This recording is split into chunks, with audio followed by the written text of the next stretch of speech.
심장이 뛰는 정치 토크. 진짜 게임은 라커룸에서 시작된다. 여의도 필승 전략이 시작되는 곳 더 라커룸. 네, 여러분 안녕하십니까, 박재홍입니다. 네, 매주 화요일 보수 패널 두 분과 함께하는 이제 라커룸 레드 라커룸 시간이 왔습니다. 진영에 갇혀서 진영을 넘지 않고 진영에 갇혀서 하는 레드 라커룸. 오늘도 보수계 형과 아들이 아니죠. 아우 두 분과 함께하겠습니다. 먼저 형님 이정근 평론가 어서 오세요. 네, 안녕하십니까, 이종근입니다. 예. 자, 그리고 동생인 정혁진 변호사님 어서 오십시오. 네, 안녕하세요. 예, 오늘 두 분 너무 축제 분위기는 아니요, 전혀, 아닌 거죠? 전혀. 저희는 원래 예, 축제 예. 분위기였다는 예, 예, 점을 그렇죠. 미리 말씀드리겠습니다. 네네. 오해하지 마시기 바랍니다. 네. 항상 모든 방송이 지극히 시작했다는 점. 자, 일단은 이재명 대표 재판 얘기를 할 텐데, 우리 정혁진 변호사님의 지난주 예언이 맞아가지고, 네네. 예, 굉장히 어떠셨어요? 딱 보시고. 뭐 제 예언이 맞았다기보다는요. 네. 상식적인 결과가 나온 거예요. 그런가요? 저는 그냥 상식적이고 경험적인 생각을 이야기했을 뿐이고 거기에 이제 판사님이 맞춰주셨다. 그렇게 생각이 됩니다. 거기에 판사님 맞춰주셨다. 근데 이것도 자기 자랑? 내가 그 상식이다. 이것도 아니 그 인정. 알겠습니다. 일단은 첫 번째 영상도 이재명 대표의 1심 8경 관련된 것인데, 자, 일단은 오늘 또 검찰이 법인카드 유용 혐의로 이재명 대표를 또 기소했습니다. 그래서 재판이 5개로 늘어난 셈인데 또 관련 영상을 보고 이어가겠습니다. 사법 정의를 크게 훼손한 이번 정치 판결에 동조할 국민은 없습니다. 이재명 대표에 대한 1심 재판부의 판결은 누가 봐도 명백한 사법 살인이었습니다. 이번 판결을 두고 보수 진영에서도 비판이 나오고 있습니다. 그만큼 상식적이지 않은 판결이었기 때문입니다. 이재명 대표에 대한 이번 1심 재판부의 판결은 사법부 역사에 두고두고 오점으로 남을 최악의 판결입니다. 법이 그때그때 다르게 적용된다면 사법부 판결을 신뢰할 국민은 없습니다. 기초적인 사실관계도 맞지 않고 법리에도 맞지 않는 1심 판결은 2심에서 반드시 바로 잡힐 것입니다. 예, 박찬진 더불어민주당 원내대표의 이재명 대표 1심 판결 결과에 대한 발언입니다. 굉장히 민주당에서는 미친 판결이다, 정치 판결이다, 서울대 법대 나온 판사 맞냐 이러면서 민주당뿐만 아니라 지지자들은 굉장히 격한 반응을 쏟아내고 있는 상황인데, 결과는 아시는 것처럼 징역 1년에 집행유예 2년입니다. 자, 일단 재판에 대한 총평부터 잠깐 들어볼까요? 우리 이종근 평론가님부터. 김문기 처장의 눈이 반만 감기셨을 것이다라고 생각을 합니다. 두 눈을 다 감으셔야 되는데 예. 한 눈만 감으실 수 있는 그런 판결이었다. 왜냐하면 일단 김문기를 모른다라고 하는 것이, 돌아가신 김문기 씨가 정말 전 눈을 못 감을 것 같다라는 생각이 듭니다. 예. 왜냐하면 그 이후에도 지금 자신의 대장동과 관련돼서 무관함을 꼭 표현해서 대통령에 당선될 목적으로 이재명이라는 사람은 끊임없이 하위직이다. 그리고 하위직에 있는 사람과 말을 나누는 건 채통에 어긋난다라는 등등의 말을 방송국 4개의 인터뷰에서 연달아서 사흘에 걸쳐서 강조를 했거든요. 예. 특히 하위직 운운한 부분, 그리고 발인날 김문기 씨의 발인날 산타 할아버지의 옷을 입고 춤을 추는 것에 노모가 피눈물을 흘렸다. 여러분들도 들으셨을 겁니다. 그런데 안타까운 건 이겁니다. 김문기와 골프를 쳤다라는 것은 허위 공표 맞다 해서 유죄가 나왔는데, 예. 김문기 씨를 모른다 안다라는 것은 물론 허위라고는 했으나 허위 공표에 해당하지 않는다라고 판결을 한 부분, 그러니까 그 부분까지도 사실은 인정을 판사가 해주셨다면 돌아가신 김문기 씨의 한이 좀 완벽하게 풀리셨을 텐데라는 생각이 들었고요. 하나만 더 말씀을 드리면 김문기 씨의 부인이 유동규 씨에게 그 당일 보낸 문자를 저도 봤습니다. 예. 어떤 내용이었냐면 그 전날 꿈에 김문희 씨가 나타나셨대요. 그래서 그 다음 날 선고를 보고 그래서 남편이 나타났구나라고 여겼고 또 조금이나마 위안이 됐다라고 문자에 써져 있는 걸 제가 읽었습니다. 그래서 어찌됐든 저는 유족들에게도 사실 조금이나마 위안이 됐던 판결이었다라는 점에서는 고개를 끄덕입니다. 예. 아까 이제 뭐 총평을 잠깐 들었으니까 김문기를 몰랐다는 무죄, 조작된 거조는 유죄, 국토부 협박 때문에 이 부분도 유죄입니다. 그러면 이게 이제 징역 1년에 집행유예 2년인데 항소심에서는 과연 어느 정도 뒤집힐 것이냐, 만약에 뒤집힌다 해도 어느 정도까지 유지될 것이냐, 뭐 이거 여러 가지 논란이 있습니다만 우리 법전님께서 네네. 항소심에서 다툴 쟁점은 뭐가 있을까요? 김문기 몰랐다가 무죄라는 부분. 아, 제가 봤을 때 이것도 유죄거든요. 아, 왜냐하면 공직선거법에 어떻게 되어 있냐면은 예, 후보자가 당선될 목적으로 뭐 학력, 뭐 경력, 뭐 행위 등에 관해서 거짓말을 했을 때는 허위사실 예. 공표했을 때는 5년 이하 징역에 처한다라고 되어 있는데 예, 예. 그런데 1심 재판부에서는 이 등에 대한 해석을 잘못하고 있어요. 이게 등이 들어가면요 어떻게 되느냐 예시적인 거지 예. 제한적으로 열거한 게 아니거든요. 그런데 이 부분에 대해서 한성진 부장판사가 등이 무슨 의미인지를 정확하게 생각을 안 하고 예시적인 거고 그렇기 때문에 지금 몰랐다라고 하는 것이 학력도 아니고 경력도 아니고 행위도 아니다. 예. 이렇게 이야기를 했는데 중요한 것은 행위냐 아니냐가 중요한 게 아니고 예. 그 대법원 판결이나 헌법재판소 결정을 보면 유권자들의 선택을 그르치게 하는 그러한 사실이냐 아니냐가 핵심인 거거든요. 예. 그런데 안다 모른다라고 하는 건 제가 여러 번 말씀드렸지만 주관적이긴 하지만 팩트거든요. 서브젝티브 팩트란 말이에요. 예. 그러니까 그것도 사실인데 왜 거기에 대해서 거짓말을 했는데 여기에 대해서 이 부분에 대해서는 무죄라고 할까? 저는 좀 납득이 되지 않아서 예. 오히려 이재명 대표 관련해서 뒤집힌다라고 하면 무죄 부분이 유죄로 뒤집힐 가능성이 높지 나머지 부분들이 바뀔 확률은 저는 별로 없을 것이다 생각됩니다. 그럼 형량이 줄어들 확률은 더 없다. 늘어날 확률이 더 있다. 저는 그런 더 생각입니다. 늘어날 수 있다. 네네. 오히려. 검찰이 아하. 2년 구형했잖아요. 아하. 2년까지 나올 수도 있죠. 그렇군요. 자, 그런데 이제 이소영 의원이 이제 민주당 이소영 의원이 법률가잖아. 이분도 이제 김앤장 변호사 출신인데 공직선거법 사건에서 낙선자를 이렇게 엄격하게 처벌하지 않는다. 둘째는 낙선 목적이 아니라 당선 목적인 경우는 중하게 처벌하지 않는다. 또 공보물에 인쇄해서 뿌린 것도 아니고 인터뷰나 국정감사 질문에 소극적으로 응한 답변일 뿐인데 이렇게 과한 판결이 나오냐라는 게 이제 민주당 이소영 의원의 주장인데. 군대에 가는 사람들이 사실 뭐 굉장히 학력이 높은 사람도 가고, 그렇죠. 또 굉장히 사회적으로 지위가 있는 사람도 군대를 갑니다. 좀 예. 늦게 가는 예. 사람들은. 그런데 군대 가면 다 똑같아진다. 라는 말이 있습니다. 예비군 훈련 같은 예비군 훈련 같은 데 비슷하다. 보십시오. 막 뭐 공공 질서를 흐트러뜨리고 막 큰 예. 소리로 얘기하고. 한 강당에 모아놓으면 갑자기 다들. 그게 김무성 의원이 그런 얘기를 했어요. 안철수 의원이 처음으로 초선으로 진입을 했을 때 네. 점심을 같이 하면서 네. 점심을 내면서 아. 아이고 국회의원이 되면 모든 사람이 다 똑같아져. 아. 의사도 뭐 법률가도 판사도 검사도 교수도 다 여기 오면은 다 이상해져 사람들이. N분의 1. 그러니까 초심을 지켜라라고 조언을 해줘요. 예, 예. 저는 이소영 의원이 이 역시 민주당 가시더니 똑같아졌구나. 얼마 되지도 않았는데 벌써 재선이고. 이렇게 그러니까 판사 출신, 김앤장 출신 예. 맞나 싶습니다. 정말로 제가 법을 모르는 정법전처럼 제가 법을 몰라요. 법을 근데 모르는. 정법자님과 한 몇 년 동행하셨으면 이미 한 로스쿨 한 2학년 정도 되는 거 아니에요? 저요. 예. 2학년은 아니고. 한 석사. 알겠어. 예. 어쨌든 그래가지고. 서당계죠 제가 지금 그러니까. 현재. 예. 그런데 최소한 저는 납득이 가지 않는 게 낙선 목적으로 허위 사실을 얘기하는 사람이 있습니까? 아니 모두 다 허위 사실을 상대를 낙선 얘기하는 목적. 건 예. 허위 사실을 얘기하는 건 나의 당선을 목적으로 하는 그렇죠. 것이고 그리고 첫 번째도 그렇습니다. 이게 상대적으로 엄하지 않다, 엄하다라는 표현이지. 아니 그렇다면 성공하면 무조건 그걸 끌어내려야 됩니까? 아니 거짓말을 한 행위에 대해서 우리가 잘잘못을 따져야 되는 거 아닙니까? 그런데 이 부분은 지금 이미 우리가 아시다시피 이 이재명 대표는 벌써 공직선거법을 얼마나 많이 어겼죠?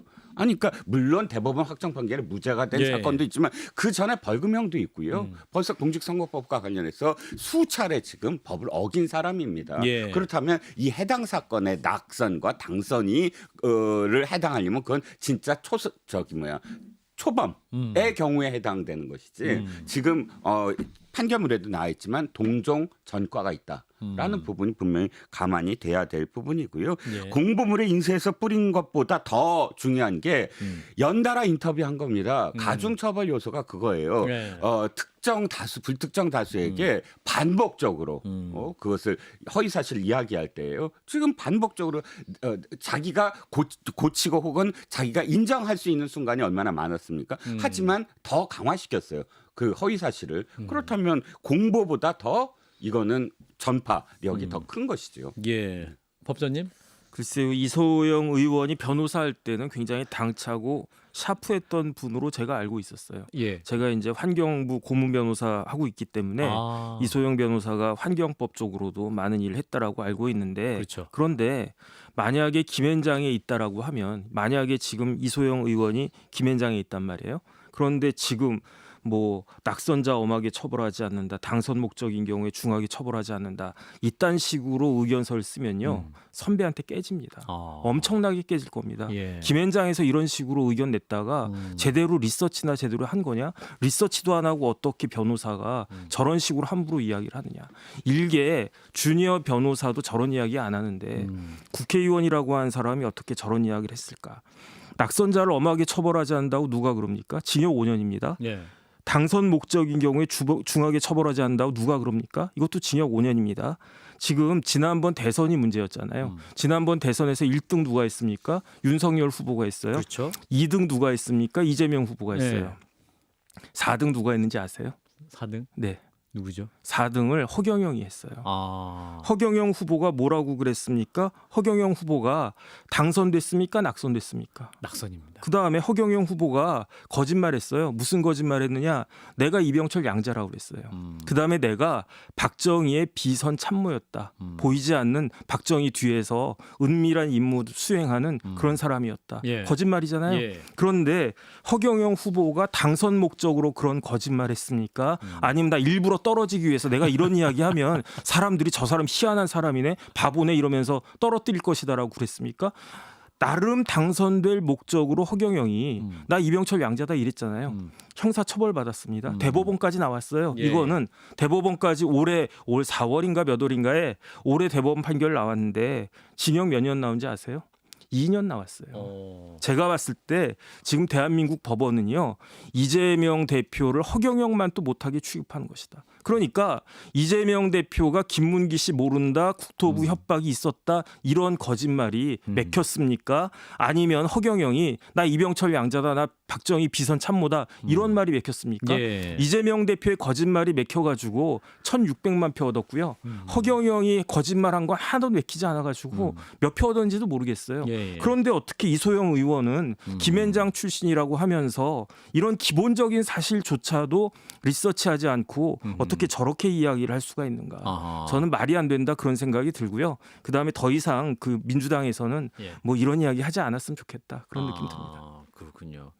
자, 그런데 이제 일각에서는 이제 이게 어제 우상호 의원 인터뷰를 했었는데 네네. 이제 우상호 의원 같은 경우 판사의 판결이 너무 감정적이다. 민주당에 유감 있나 이러면서 이제 434억 원 이제 이렇게 뭡니까 대법원 확정 판결되면 그거 어디서 우리가 돈 구하냐 못 구한다. 이게 그 정도 행위가 제1야당을 폭삭 망해할 정도의 행위냐라면서 이게 좀 정치적인 그러니까 어떤 정치의 사법화, 사법의 정치화 이걸 굉장히 우려하는 목소리도 있긴 했었는데 이 부분은 어떻게 보세요, 우리 평론가님? 민주당은요 벌써 몇 번째 기회가 있었어요. 아, 그래요? 예. 기회가 어떤 기회죠? 이 부분 그러니까 리스크잖아요. 이런 리스크는 예. 바로 지난번 대선 경선 때 이낙연 후보가 리스크를 계속 얘기했어요. 대장동 위험하다. 예. 지금은 선거법이지만 이 선거법의 단초가 되는 건 대장동 아닌가요? 예. 김문기 모른다는 대장동 때문이고 백현동 국토부 압박받았다는 백현동이에요. 대장동과 백현동에 리스크가 있는 사람을 우리가 당 대통령 후보로 뽑으면 어떻게 됩니까? 당도 리스크에 함께 빠져듭니다. 경고했습니다. 그 후보가? 경고를 민주당 당원과 민주당을 지지하는 사람들이 안 받아들인 거예요. 두 번째 김두관 후보 지난번 전당대회 맞아요. 때 이재명 후보와 서로 경선을 치르면서 뭐라고 했습니까? 이재명 후보는 이제 앞으로 하반기에 굉장히 큰 사법 리스크들이 있다. 예. 그러면서 뭐라고 그랬습니까? 당이 똑같이 이 사법 리스크를 안을 수 있다. 그때 경고했습니다. 맞아요. 그런데 그걸 받아들인 쪽이 누구죠? 우상호 의원 같은 사람들이 다 아니다. 우리는 다 할 수 있다라고 받아들인 거잖아요. 예. 그렇다면 지금 사법부를 욕할 게 아니라 그때 내가 왜 그런 판단을 했는가에 대한 후회를 하고 성찰을 해야 되는 거죠. 민주당이 그때 그런 이야기가 다 나왔어요. 2년 그렇죠. 전부터 나왔던 얘기입니다. 근데 2년 동안 거기에 대해서 그 리스크에 대해서 434억을 모으려고 굉장히 노력했었어야죠. 그러면 그런데 지금에 와서 감정 운운하는 건 아니 패닉 상태가 된 건 이해가 가요. 일단 패닉 상태지. 그렇죠. 이 감정적으로 정말 격앙된 상태인 건 이해가 가는데 네. 저는 판결문 보면서 너무 차갑다. 너무 차가웠어요. 우리 판사님의 예, 이 판결문은? 감정이 아니라 감정이 요만큼도 없더라고요. 아하. 너무 차가워 판사님이. 아주 그냥 그렇죠? 자, 우리 정법천님은 그 우상호 의원은 전 의원인가요? 지금 의원인가요? 잘 의원 모르겠는데. 아닌데 네. 전 의원. 판결문 읽어봤는지 모르겠어요. 전 판결문 읽어봤거든요. 예. 이게 판결문이에요. 누가 저한테 보내주셔가지고 예. 출력해서 줄쳐가면서 읽었어요. 공부하듯이. 그런데 여기에 보면은 재판부가 고민한 흔적이 역력해요. 조금 전에 이종근 선배님 말씀하신 것처럼 감성적인 것보다 굉장히 아주 세밀하게 그렇게 따지고 따진 흔적이 역력하단 말이에요. 예. 만약에 우상호 의원이 판결문 안 읽어보셨으면 정말로 한 뭐 몇 시간이라도 시간 내가지고 똑바로 한번 읽어보시길 바라고. 저도 사실은 걱정이 됐어요. 민주당이 걱정이 됐어요. 왜 민주당이 걱정이 됐느냐. 야 진짜 434억 7천만 원 정확히 434억 7천만 원이거든요. 예. 야, 이 돈이 어디 있을까? 야, 이거 큰 돈인데. 네. 그런데 저는 사실은 민주당 망하기를 원하지 않아요. 왜냐하면 일당 독재가 되면 어떻게 하겠습니까? 민주당 망하면 그럼 어떻게 합니까? 국민의힘 일당 독재 되는 거 전혀 바라지 않아요. 그래서 야, 434억 7천만 원 이거 큰일 났다. 그런데 나름 생각한 게 당원이 200만이라니까 한 사람 앞에 2만 원씩 모으면 400억 마련되겠네. 그다음에 국회의원이 170명 된다라고 하니까 국회의원들이 십시일반에서 한 2억 5천만 원씩 하면은 434억 되겠네. 예. 이렇게 그 계산을 하다가 제가 궁금한 게 생겼어요. 그러면 지금 민주당 재산이 얼마가 있지? 민주당이 한 200억 정도 있다라고 하면 예. 한 250억만 모으면 되니까 그럼 2만 원 모을 거 당원들 만 원씩만 내라고 하면 되겠네라고 생각을 해가지고 제가 리서치 해봤거든요. 예. 선관위에 자료가 있어요.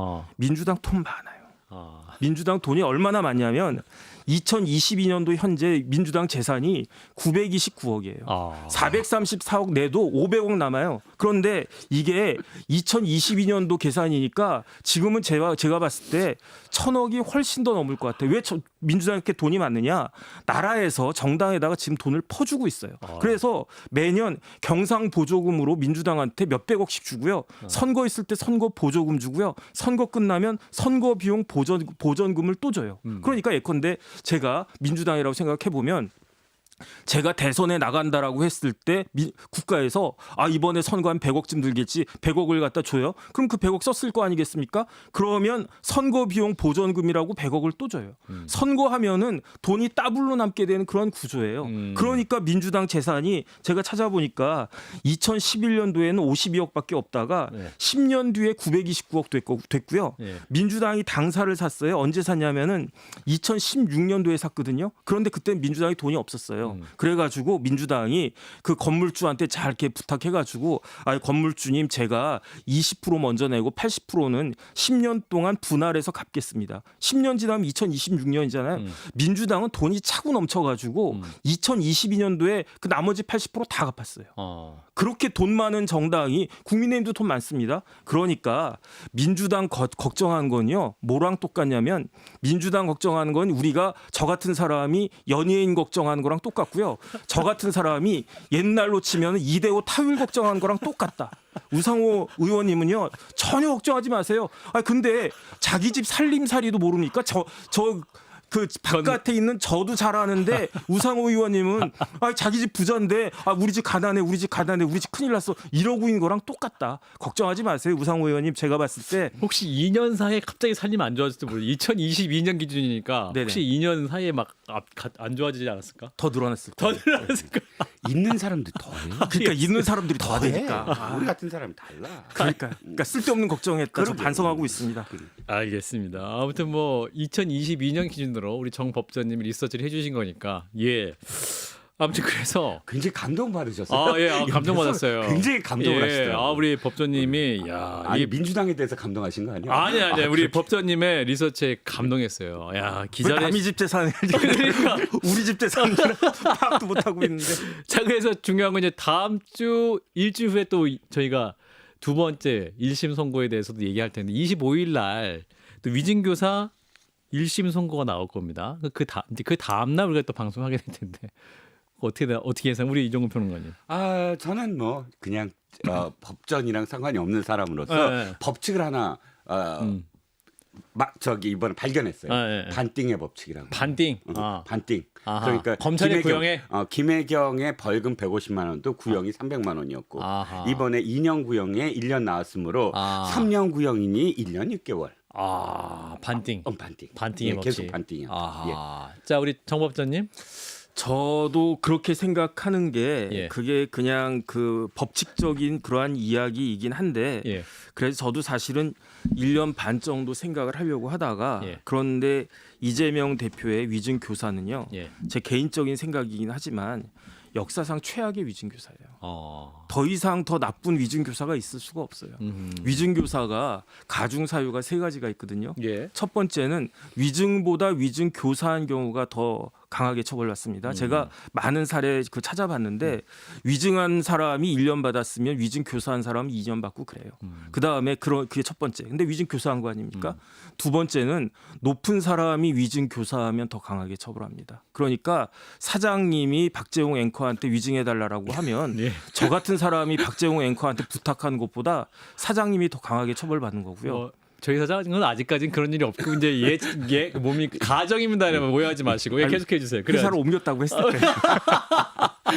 그 다음에 제일 무서운 건 뭐냐면요. 예. 제일 그 판사들이 중하게 보는 거는 위증이 예죠.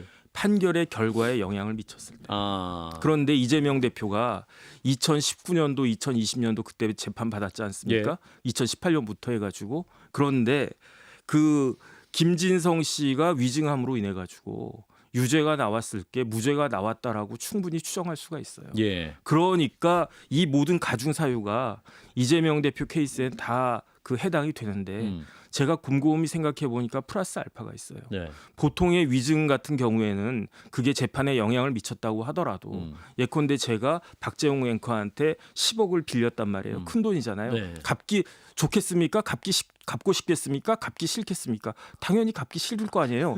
그러니까 뭐 어떤 사람을 통해 가지고 예. 그래가지고 위증 좀 해달라. 그래가지고 판사를 속여가지고 10억에 대한 채무가 없다라고 해서 제가 10억을 갖다가 굳혔단 말이에요. 예. 거기서 끝나는 거잖아요. 최악의 경우도 그런데 이재명 대표 케이스는 어떻게 되느냐? 그렇게 함으로써 어떤 효과가 발생했습니까? 원래대로 하면요. 거기서 유죄가 나왔으면 이재명 경기도지사는 경기도지사를 하면 안 돼요. 그 즉시 파면되는 게 그 잘리는 게 그게 당연한 건데 예. 그런데 그 위증으로 인해 가지고 이재명 대표가 40억을 토해내지 않게 되는 건 변론으로 하고 경기도지사 유지하지 않았습니까? 예. 경기도지사 유지해 가지고 어떻게 됐습니까? 오늘 기소됐잖아요. 법인카드. 예. 그럼 법인카드 막 썼잖아요. 그다음에 경기도지사 유지하면서 어떻게 됐습니까? 북한에다가 뭐 이건 이제 기소가 된 건데 뭐 재판 판결이 어떻게 될지 모르겠지만 대북송금. 이화영 부지사 어쨌든 1심에서 유죄 판결 나왔으니까 예. 북한에다가 돈 퍼주게 됐잖아요. 그런 일까지 추가적으로 위증에 대해서 양형 기준을 만들 때 대법원 그 양형위원회가 생각하지도 못했던 일까지도 이재명의 위증 교사를 통해 가지고 초래가 됐단 말이에요. 그러면 이거보다 더 나쁜 위증 교사가 뭐가 있겠는가? 그러니까 검찰이 원래대로 하면 5년 구형하고요. 그러면은 그 법원이 3년 선고하는 게 타당한데 검찰이 3년밖에 구형하지 않았으니까 예. 그러니까 저는 한 이번에는 절반보단 좀 더 써야지 않나. 그래가지고 3분의 2. 지금 뭐 대통령 탄핵할 때도 3분의 2 필요하지 않습니까? 네. 마찬가지로 이재명 대표에 대해서도 3분의 2를 써가지고 징역 2년. 2년. 저는- 징역 2년 선고할 때까지 굉장히 오랜 시간을 걸렸습니다. 네, 네. 실제 그 법정에서 아마 판사님 보는 것 같아요. 그렇죠. 법조님. 마지막 주문까지 마지막 주문까지. 조마조마하면서 좋아요. 과연 몇 년이니까. 이 판사님의 그 생각은 뭘까 그렇지, 궁금해요. 그렇죠. 징역 예, 예. 2년을 선고하셨습니다. 예. 제가 충청도라. 그렇구나. 저도 충청도인데 이따가 알겠습니다. 일단 우리 이종근 평론가님 1년 6개월. 늘 외로워 난 여기서. 종교도 그렇고 출신지역도 그렇고. 우리 또 이 라커룸의 네, 네. 패밀리입니다. 네. 자, 1년 6개월 혹은 2년 이렇게 예상하셨는데 일주일 후에 어떤 결과가 나올지 지켜보시고 자, 두 번째 영상으로 넘어가 보겠습니다. 자, 이제 민주당과 달리 국민의힘은 상대적으로 약간은 좀 여유가 생긴 그런 모습이긴 한데 한동훈 대표 연일 이제 이재명 대표를 공격하는 발언을 쏟아내면서도 일단은 반사 이익에 기대지 않겠다, 오버하지 않겠다, 이제 민생보에 나서고 있습니다. 관련 영상을 보고 이어가겠습니다. 검수완박 판사 겁박으로 하려 했던 이재명 대표의 방탄은 결국 실패하고 있습니다. 검사 악마화에 이어서 판사 악마화까지 정말 나라를 망치고 있죠. 위증교사라는 건 대표적인 사법 방해 범죄인데 그 선고를 앞두고 더 극단적으로 몰려다니면서 판사 겁박이라는 사법 방해를 하는 것은 중형을 받겠다는 자해행위에 가깝다라는 말씀을 드립니다. 이때 우리 국민의힘, 우리 보수는 제가 전부터 강조한 것처럼 그러면 너희는 더 나으냐라는 국민들의 질문에 우리가 더 민생을 챙기고 우리가 더 국민의 눈높이에 맞게 변화와 쇄신하려 노력하고 있다라고 답할 수 있어야 한다고 생각합니다. 예, 이제 한동훈 국민의힘 대표의 이제 최고위 발언이었습니다. 그러면 너희는 더 낫냐? 이런 국민의 질문에 답할 준비를 해야 된다라는 이제 한동훈 대표 오버하지 말자라는 건데 일각에서는 또 오히려 한동훈 대표가 오버하고 있다. 어제 이제 우상호 전 의원 같은 경우는 한동훈 대표가 너무 기뻐한다. 너무 기뻐하는 것을 좀 감추지 못해서 이게 또 정치적 금도 넘은 거 아니냐 뭐 이런 말까지 나오긴 하는데 자 어떻게 보십니까? 일단 한동훈 대표 법무부 장관 시절에 그 검수 원복 시행령 때문에 위중교사 사건도 검찰이 수사할 수 있게 됐다. 뭐 이런 발언 자체는 뭐랄까요? 이제 더글로리의 송혜교의 대사가 생각난다. 뭐 이런 말씀도 있던데 일단 뭐 평론가님부터 말씀. 일단 저는 웃음소리는 국민의힘보다 예. 민주당에서 이재명 대표에 의해서 의문사 당한 비명계 예, 그러니까 비명 행사한. 예, 비명 행사를 세 글자로 줄이면 의문사잖아요. 예. 의문사된 분들이 관해서 저는 웃고 계실 거다. 그 웃음소리가 더 크게 들립니다. 예. 그리고 일단 한동훈 대표의 그 표현이 저는 사실 적합해요. 이재명 대표가 사법적으로 처벌을 받을수록 국민의힘은 큰 위기에 닥칠 겁니다. 아하. 왜냐하면 지금까지 적대적 공생관계였거든요. 예, 예. 서로 사실은 더 누가 최악인가, 더 누가 못하나, 더 누가 국민들 눈에 벗어날 수 있을까를 경쟁하면서 사실은 서로 딱 그래 우리가 이렇게 같이 살아나가자 이런 어떤 형국이었는데 이재명 대표의 사법 처벌로서 민주당의 리스크가 완벽하게 거쳐버린다면 사람들은 국민의힘이 아니라 민주당 쪽에 더 눈길을 보낼 겁니다. 당연하죠. 예. 그러니까 새롭게 출발하는 거잖아요. 아하. 그리고 민주당은 응원할지도 모릅니다. 그래 정통전의 어떤 민주당이 같이 한번 되살려봐라. 그렇게 될 거예요. 박수 네. 보내고. 예. 그런데 더욱더 이쪽 국민의힘의 개혁이 안 되는 부분, 혁신이 안 되는 부분, 3년 동안 이룬 게 없는 부분 이게 더 부각될 겁니다. 근데 지금 왜 그게 부각이 안 되냐? 이재명이라는 사람의 워낙에 큰 어떤 그런 그 리스크들이 지금 너무나 오랫동안 피로도가 높이 산적해 있을 정도로 제대로 처벌 안 받은 게 많거든요. 예. 일단 잠시 동안 지지율은 오를 겁니다. 왜 지지율이 오르냐면 사실 이게 중도가 떨어져 나간 게 아니라 보수 우파의 지지층이 떨어져 나가서 지금의 형국이 이뤄졌거든요. 예, 예. 그럼 왜 떨어져 나갔냐? 물론 윤 대통령과 한동훈 대표의 갈등도 있었지만 도대체 이재명 대표가 언제 사실 처벌을 받을 수 있느냐에 대한 그런 분노도 많았거든요. 예, 예. 거기에 대해서 일단 아마 다시 그게 회복이 될 거예요. 하지만 그게 다다. 거기서 플러스 알파가 돼야 된다. 아닙니다. 우리도 좀 바뀝니다. 우리도 정말 예전의 국민의힘이 아닙니다. 국민의힘. 이렇게 해야만 한다. 아하. 한동훈 대표의 지금 저는 방향성 또는 이 진단은 맞다고 봐요. 근데 그걸 실행할 수 있을까? 아하. 당내에 여러 가지 어떤 지금 현안이 복잡하게 복잡하니까 그래서 진단은 맞대. 과연 이 진단대로 처방을 할 수 있을까? 아하. 그건 미지수다라는 겁니다. 정보전님.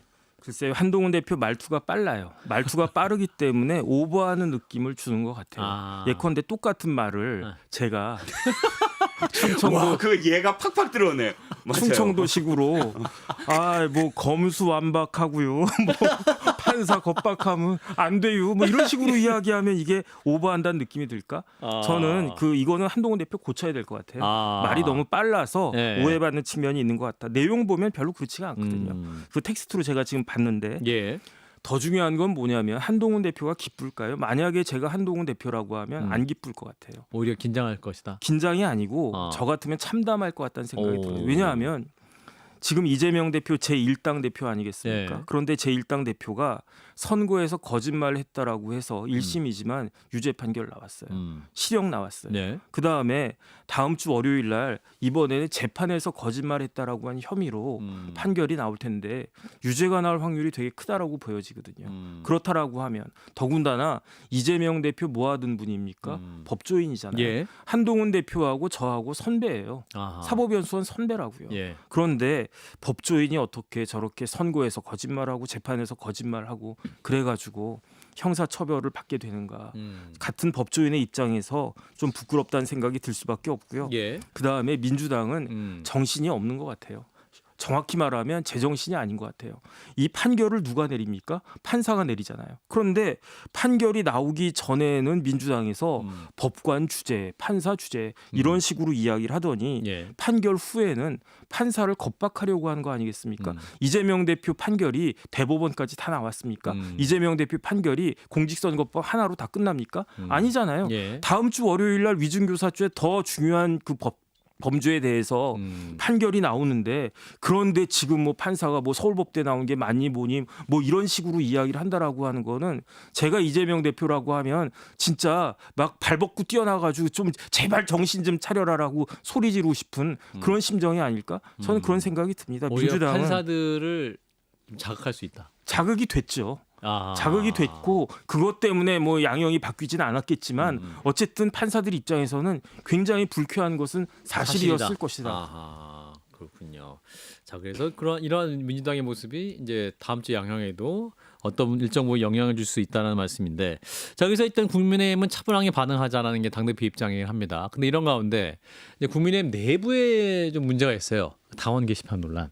이제 그 게시판에 이제 한동훈 대표 가족의 이름으로 한동훈 대표 이제 본인은 아닌 것으로 보이는데 한동훈 대표 이름으로 또 뭐 여러 뭐 글이 있고 이제 대통령 부부에 대한 비방글 뭐 이런 것이 계속 논란이어서 지금 당무감사 해야 된다 이런 목소리가 지금 나오고 있고 이제 권성동 의원 또 김기현 의원 이런 분들이 5선이잖아요, 이분들. 뭐 중진 의원들도 이게 당무감사 필요성을 또 말씀을 하고 있단 말이죠. 그래서 이거 해야 되는 것이냐? 또 하려면 또 여러 가지 또 사법적 이슈도 있는 것이고. 그래서 또 안 하기도 그렇고 하기도 그렇고 이게 좀 사실상 좀 진퇴양난인 부분이 있어요. 근데 또 이렇게 막 당무감사 해야 된다는 목소리가 오늘도 이제 나오고 있으니까 이거 어떻게 풀어야 됩니까? 아니 당무감사라는 것이 왜 돼야 되냐면 예. 원래 이런 지금 논리더라고요. 예. 이게 당원 게시판이다. 그렇죠. 그러니까 당의 일이다. 그리고 당의 어떤 시스템에서 무엇인가 여론을 당의 내 여론을 조작하기 위해서 옛날 드루킹처럼 일부의 세력이 들어와서 반복적으로 특정 아이디를 도용을 해서 특정인을 비방하는 여론을 호도하려는 어떤 작업이다라고 지금 판단을 하고요. 그러니까 이 부분들은 도대체 누가 개입했는지에 대한 또는 당원 게시판을 왜 이렇게 만들어놨나 바뀌었거든요. 예전에는 누구나 다 들어와서 최소한 제목은 볼 수가 있었어요. 네네. 근데 누르면 못 들어가지 물론 네. 당원 로그 하라 그러고. 그런데 지금 당원 게시판이 전혀 못 들어가요. 실명 인증을 해야 돼요. 네. 실명 인증을 하면서 이제 그 당원이 돼야 됩니다. 그런데 그렇게 할 필요가 있었을까? 왜 이렇게 했을까?부터 시작을 해서 그런 시스템, 그런 과정을 다 감사를 하고 그 다음에 거기서 문제가 있으면 그 다음에 경찰에 어떤 의뢰하는 게 순서가 아니냐라는 의견이 있었고 예. 그런데 지금은 이게 그럴 때가 아니다. 왜냐하면 대통령에 대한 비방이고 네. 그 당의 그렇죠. 그 당의 집권당의 대통령 그리고 하필이면 당 대표의 이름과 당 대표의 가족들이 마치 비방하는 것처럼 해놨어요. 그럼 이게 당무감사해서 당무감사 한 번 하면 꽤 시간 많이 걸려요. 그렇군요. 그런데 그 과정 속에서 괜히 분란만 더 커지잖아요. 그럼 분명히 이거 제가 보기에는 선수들이 들어와 있어요. 제가 선수. 판단하기에는 그러니까 이게 한두 명의 어떤 그냥 그런 생각을 갖고 들어가서 할 수 있는 정도의 분량이 아니더라고요. 150개만 몇백 개만 글이 있으니까. 그러니까 이게 직업적으로 이런 걸 하는 사람들이 있거든요. 돈을 받고. 네. 그러니까 그런 트루킹도 마찬가지잖아요. 그러니까. 대가를 받고 한 전문적으로 한 사람들이고 그러면 이걸 차라리 이 공방을 빨리 끝내려면 경찰 수사에서 이게 어느 쪽에서 어떻게 했다. 그러니까 당원들이 한 게 아닌 것으로 전 추정이 돼요. 아하. 그러면 전문적인 집단이 했다면 전문적인 그런 이 경찰 수사로? 불법적인 어떤 행위를 저지른 사람에 대해서는 당에서 뭘 할 수가 있는 게 아니잖아요. 그럼 당연히 수사를 해야지 당에 조사를 해서 할 수 있는 게 아니니까. 오히려 수사를 해야 된다. 빨리 수사를 해갖고 이 분란을 빨리 끝내는 게 낫다라는 생각입니다. 그렇군요. 우리 법사님 생각은? 글쎄요, 전 당원이 아니라서 안 들어가 보셨어요? 당원 게시판? 한 번도 안 들어가 봤어요. 이거 실망스럽네. 우리 평론가님들 당원이 아니죠? 당원 아닙니다. 야. 예전에는 그래서 저기 제목만 봤어요. 당원 게시판이 그건 공개를 했어요. 들어가면 그래서 어떤 흐름이구나는 알 수가 있었어요. 아니 뭐 저는 당원이 아니기 때문에 그 다음에 바쁜데 뭐 민주당 게시판도 한 번도 들어가 본 적이 없고요. 저도 못 들어가 봤습니다. 네, 국민의힘도 예. 뭐 그래서 잘 모르겠어요. 잘 예. 모르겠는데 원칙적으로만 그냥 그 일반론적으로만 이야기하면 네. 정확한 팩트가 규명될 필요성은 있을 것 같다. 그다음 팩트가 규명이 되면 책임질 사람이 있으면 책임지고 예. 사과할 사람이 있으면 사과하면 되는 거 아닌가? 그렇죠. 저는 그런 생각이 듭니다. 그런데 지금 많은 사람들이 어떻게 하고 있습니까? 지금 사과해야 될 사람들이 사과를 안 하고 있잖아요. 뭐 누구라고 말은 안 하겠지만 예. 이번에 이재명 대표 같은 경우에도 1심에서 유죄 판결 나왔으면 어쨌든 국민들한테 죄송하다고 사과 말씀 한마디는 해야 되는 거 아니겠습니까? 예. 그 바득바득 무죄 우길 그 계제는 아니라고 생각을 하고 뭐 대통령이나 영부인은 뭐 더 이상 이야기 안 하겠고 만약에 이런 것 관련해 가지고 해당되는 책임지고 사과해야 될 사람이 있으면 여기에 대해서는 제깍제깍 빨리빨리 사과를 갖다가 해라. 사람이 실수 안 하고 살 수는 없는 거잖아요. 살다 보면 뭐 실수할 수도 있는 거지. 그런데 실수한 경우에 중요한 거는 제대로 된 사과를 하고 반복을 안 하느냐가 중요한 거 아닌가. 예. 저는 그런 생각 듭니다. 예. 자, 이제 당원 게시판 논란. 예, 여기까지 얘기하고요. 자, 이어서 명태균 씨 얘기를 좀 해보겠습니다. 명태균 씨 이제 구속 수사를 받고 있는데 계속해서 녹취가 너무 많아가지고 그 관련 뉴스가 계속 나오고 있어요. 민주당이 또 이제 또 하나의 녹취를 공개했는데 명태균 씨가 대선 직전에 대통령 부부와의 관계를 지인에게 과시한 녹취록을 추가 공개했는데 듣고 이어가겠습니다. 잠을 딱 들어봐. 윤 의원님 비서실장 안 돼요. 윤한홍 의원 얘기하는 거죠, 그죠? 예. 윤한홍이는 훌륭한 사람입니다. 서울대를 나왔고 인사비서관하고 서울시에 있었고 경남도에 있었고 그렇게 훌륭하신 분을 어떻게 그 선거판에 비서실장을 씁니까? 귀한 그릇은 귀한 손님한테 써야 됩니다. 안 돼요. 바로 신랑 전화해갖고 내가 윤한홍 의원한테 안 된다 했으니까 당신 그래 알아. 총장이 내보고 윤한홍이는 행안부 장관을 시켜도 명박사 때문에 경남지사는 내가 안 내보냈기도 하고 2번 전화 와갖고 명박사 우리 마누라하고 장관한테 전화하지 마! 장관이 전화번호 모르는데 그 다음날 미안하다고 전화할게. 예. 자, 요걸 이제 친구들 사이에서 하는 대화여서 굉장히 약간 좀 사투리가 좀 있긴 한데 일단 윤한홍 비서실장 인선을 김건희 여사를 통해 막았다. 이런 주장입니다. 윤한홍 의원은 사실이 아니다라는 입장이고 오늘 또 권성동 의원도 이제 저희 김현정의 뉴스에 나와가지고 그건 전혀 사실이 아니고 그냥 본인들 당시에 이제 장제원 의원 또 권성동 의원, 윤한홍 의원 당시 핵심 윤핵관들이 함께 모여서 합의했던 내용이고 뭐 김건희 여사를 통해서 영향이 있었다고 전혀 아니다라고 얘기를 한 상황이긴 합니다. 요 녹취록은 일단 어떻게 들으셨는지 먼저 우리 이종훈 평론가 피곤해 보이시네요. 아닙니다. 아니 피곤 안 합니다. 괜찮습니다. 예. 사실 피곤해요. 예, 그러니까 이 녹취가 명태균, 너무 명태균 많이 나서 피곤합니다. 예. 맞습니다. 피곤합니다. 근데 자 정리를 해보죠. 확실히 팩트라고 여겨지는 건 예. 명태균 씨와 예. 윤한홍 의원이 그때 대립을 했었던 건 맞는 것 같아요. 그렇죠. 이를테면 김영선 의원의 후보 공천도 윤한홍 의원이 밀었던 사람이 김종량 씨, 맞아요. 인터폴이 있었던 그 사람이었고 이쪽 김영선이라 거기서부터 사실 트러블이 있었고 또 네. 강원도지사도 그랬던 것 같고요. 네네네. 그러면 사실 윤한홍 의원은 당시에 굉장한 실세였어요. 네. 아시다시피 그렇죠. 그러면 윤핵관. 뭐 4인방 중에 하나였고 예. 그런 과정 속에서 굉장히 서로 이견이 있었구나. 그건 알겠고. 그런데 실질적으로 명태균 씨가 지금 너무 많은 어떤 녹취들 속에서 내가 이런 사람이야를 계속 하는 것이 과연 결정적으로 윤 대통령과 또는 김건희 여사가 무엇인가를 개입한 결정적인 근거가 되는 게 있었나. 예. 왜냐하면 이것도 전원이에요. 그러니까 우리가 다 제하고 다 내가 이렇게 했어. 대통령이랑 통화를 했어. 이런 거 다 제합시다. 이게 예. 사실 뭐 재판에서 사실 결정적인 어떤 증거를 채택할 될 것 같지는 않아요. 예. 결정적인 증거는 뭐죠? 윤 대통령 목소리예요. 한 번 나왔잖아요. 그렇죠. 거기에 대해서 뭐 해명은 있는데 네. 그럼 그 다음에 윤 대통령의 목소리가 나온 게 있었어야 돼요. 민주당이 갖고 있기 때문에 예. 안 냈어요. 그렇죠. 최소한 이재명 대표의 재판 전에 했었어야 돼요. 있다면? 분위기를 있다면. 근데 없어요. 윤 대통령 지금까지 안 했으니까. 안 나왔으니까. 앞으로 저는 이런 따위에 윤 대통령 그러니까 저 명태균 씨가 내가 뭐 김건희 여사 이런 통화를 하고 윤 대통령이 이런 통화를 했다는 게 300개가 쌓여도 별로 사람들이 반응을 안 할 거다.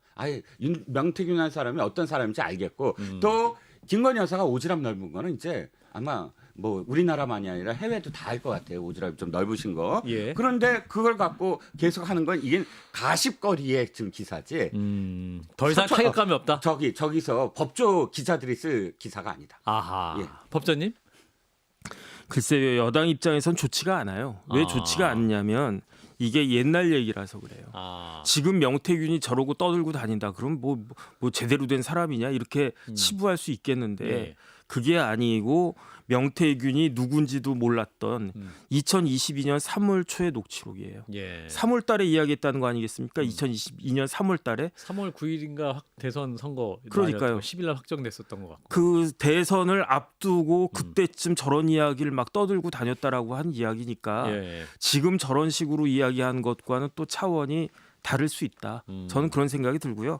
그렇기 때문에 저런 녹취록이 계속 나오고 더군다나 녹취 파일로 해가지고 목소리까지 들리고 하는 게 예. 여당 입장에서는 그 명태균과 적어도 조금이라도 관련된 사람들에게는 좋지 않을 것이다. 근데 어쩔 수 있겠습니까? 더 업보죠. 뭐. 예. 그냥 시간이 지나갈 때까지 그 사람들 기억 속에서 잊혀질 때까지 그냥 견디는 수밖에 없을 것 같다. 저는 그런 생각 듭니다. 그렇군요. 지금 일단 구속 수사가 진행 중인데 그게 10일이죠.